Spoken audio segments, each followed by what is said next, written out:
Many of us are guilty for not prioritising self-care, particularly in the world we find ourselves in today, where our lives have become so busy and overflowing that self-care has become an afterthought, if a thought at all.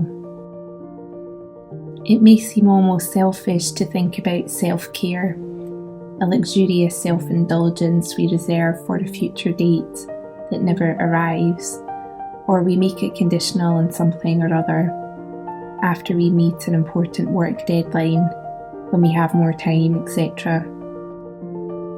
As the saying goes though, you can't take care of others until you first take care of yourself.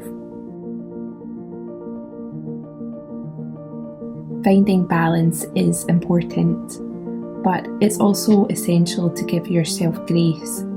Life isn't static, it is fluid and ever-changing. In surfing, there's a phenomenon called rogue waves.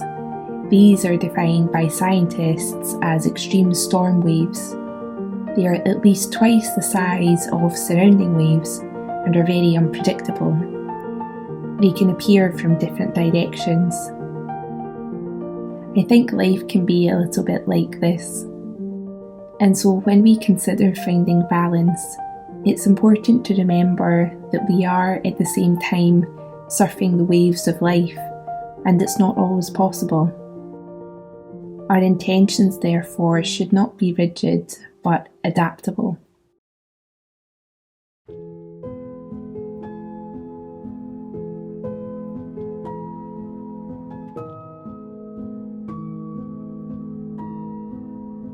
Prioritising self-care is something I found challenging.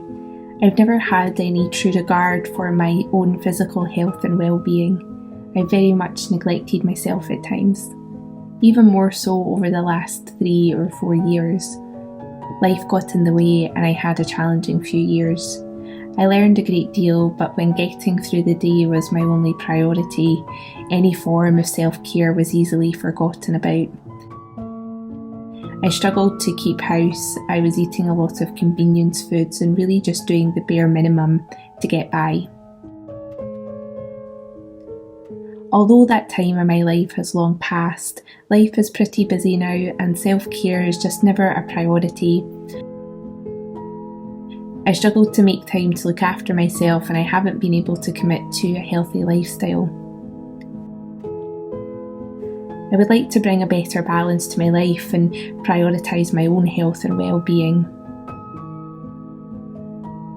There might be some other people in the same position as I am, and so I thought I would document my self-care project. For me personally, I find I work best with gradual changes. Whenever I try to change too many things at once, I revert back to old habits.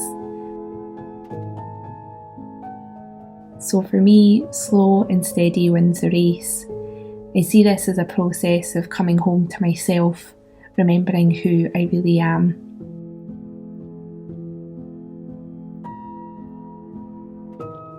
Feel free to subscribe if you would like to follow along, and I'll be back with episode 2 very soon.